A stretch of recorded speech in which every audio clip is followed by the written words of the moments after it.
use these bolts that hold it in, thread them in slightly, enough where you're not gonna just shred the threads, and then you hammer it from the back. There we go, guys. If we can do it in our garage with tools that you can rent or you might have yourself, then you can do it in your own garage. That's the ultimate test on this job. A lot of you viewers that want to tackle this yourself, you're in the Rust Belt, you're working on older, higher mileage cars, a second generation Prius, 20 years old at this point. And so we're gonna detail all of the parts for you and all of the steps that we take to actually get this done so you can too. So let's get into it. We have the Prius in the garage. We've got a bunch of rental parts here. On the bench, we have a new bearing and a new axle nut. I did not source the new bearing capture bolts that go on the back side of the hub because I hope to be able to reuse them. I'm not 100% certain if that will be the case, but I think we have all the tools necessary. Let's get this car up in the air. Timer starts now. All right, before we do anything else, safety glasses and ear protection so I can continue to use my eyes and ears.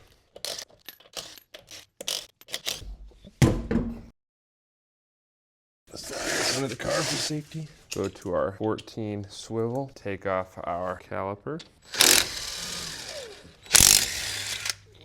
Caliper bolt. Caliper off. Kind of hang it up there for now. But now we're going for the 17 millimeters. So those were 14 mils. Going for the 17 mil bracket bolts now. And there goes the bracket.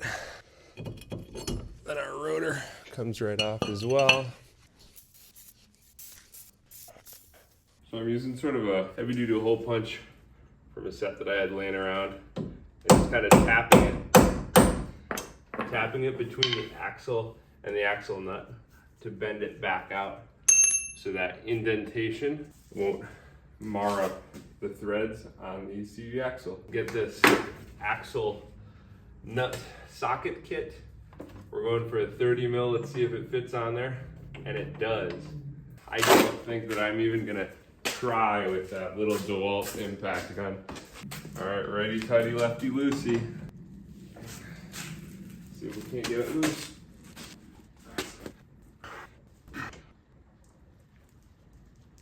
There we go. It's loose.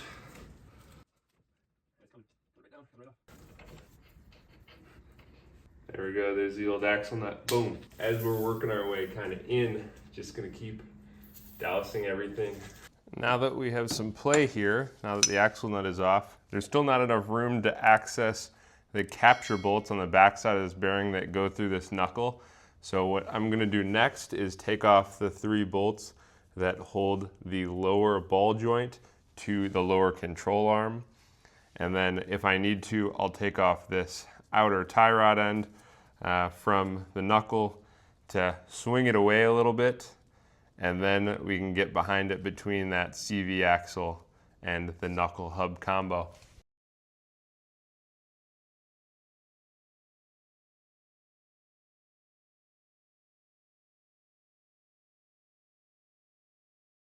We can see that we've got the ball joint off of the lower control arm. The CV axle slipped right out, which is promising. That bearing is gonna be another thing though. Oh my goodness. Just looking back there, you can see just how sealed it is to this knuckle. We've got our work cut out for us. All right, let's see if we can't get these bolts to back off. That's gonna be challenging.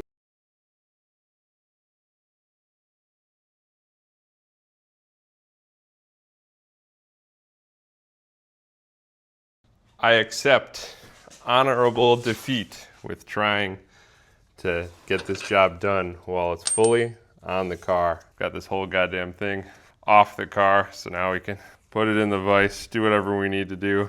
To one, unbolt those bolts that go into the back of the hub or back of the bearing, And honestly, this bearing seems pretty good. So if anything, this is a test of determination and explanation for you guys.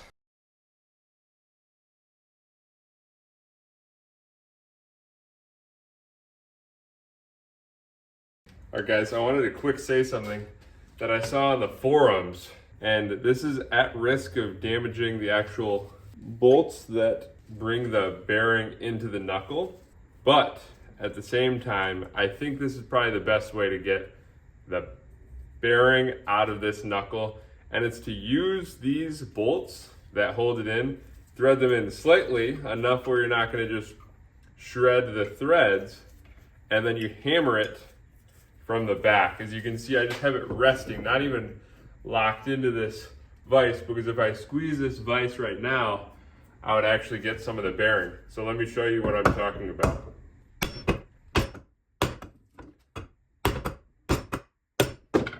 Here it comes. I'll show you on this side what I've already accomplished. You can see that that bearing is separated from the knuckle. Guys, we have ourselves a winner. First off, get all these bolts free. You got to take it all the way off the car to do this. Get it in the vise loosely, upside down, so the weight is being supported by objects off of the knuckle. And then you thread the bolts back in the backside of the bearing, and you start hammering them down like this, in this orientation. Let me thread some more bolts in.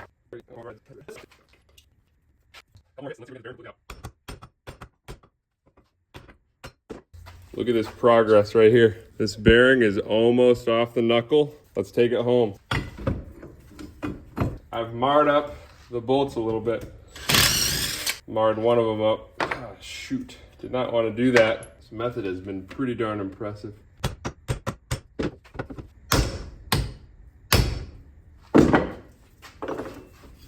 There we go, guys. Boom. This is how you do it in the Midwest, yo. Try this technique. Threading the bolts into the backside and then hammering them.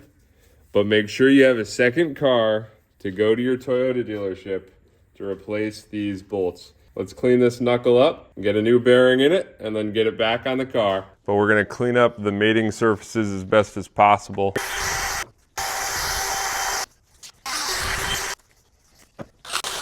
Apply a good amount of lubricant. The closer ears go upwards. A little gentle persuasion we can use by hand, the bolts on the backside, to gently pull the bearing into the knuckle. We had a brief intermission, and that is because I had to secure us some dealership parts, some OEM parts. So I marred up the end threads on this bolt as I was hammering the bearing out of the steering knuckle.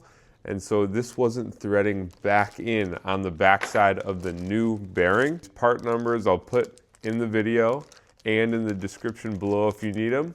But these things are used on a lot of Toyota cars in a lot of different spots. So if you see it listed as rear bearing or completely different spot on a different car, this is probably the same. And then this thing, this is a little dust shield. In our removal portion, we didn't even cover it because there was not one there. But this goes between the bearing on the inside of the steering knuckle and the CV axle, essentially to keep dust out of that bearing. There's a little hole for the wheel speed sensor. I'll show you an up close when we're putting things back together. Let's see if we can get this new flanged capture bolt on the back side, or do we have to chase those threads?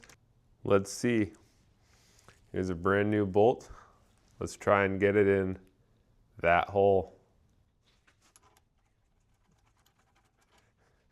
Unfortunately, guys, I think I messed up those threads on our new bearing. Let's see if we can't chase those threads. Does this new bolt thread into it now?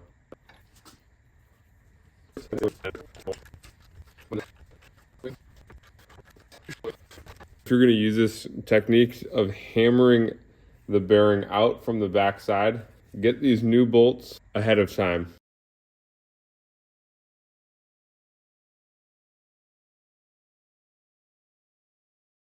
These bearing capture bolts get torqued to 41 foot-pounds. Ball joint. Here is the dust shield. There's a small hole on one side. You'll just position this accordingly depending on the side that you're working on. Now let's get it over to the car, get it all mounted back up, and get this thing done. So I'm gonna step by step show you guys how I put things back together, and I will talk you through all of the torque specs as we're putting this job back into one. So how this job started, connecting the top of the knuckle to the strut. They just went reverse, one went one way, one went the other way.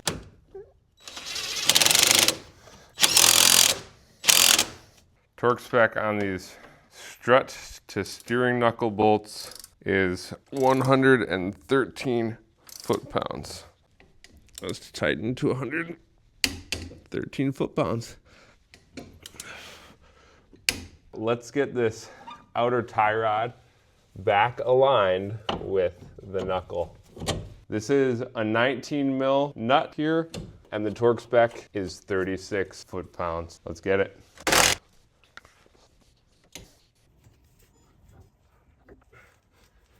All right, CV axle is through the knuckle, and hopefully you can see it coming out the other side of this bearing.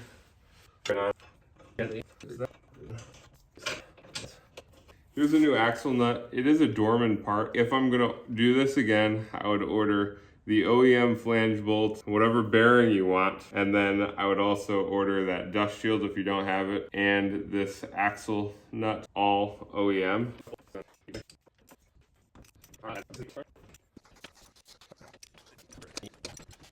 The two bolts that are mounted into the ball joint and nuts capture them, those are 18 mil.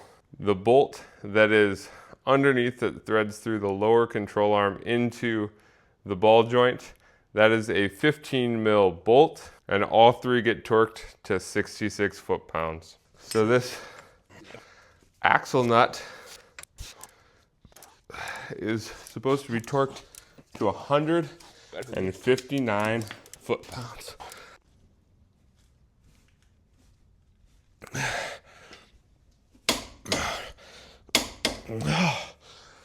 Looky there, 159 foot-pounds. So now that the axle nut is torqued down, we'll use just a little chisel to indent the nut.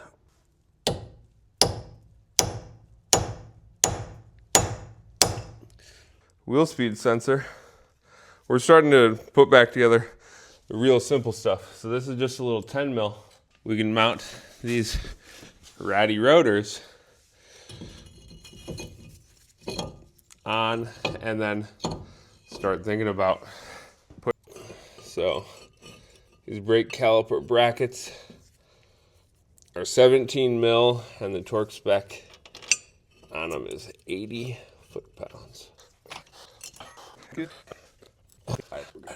The caliper brackets that attach to the brake bracket are 14 millimeter and you torque them to 25 foot-pounds. Let's do that right now. Last thing we need to do before we can get this on the ground and actually try things, put this wheel back on.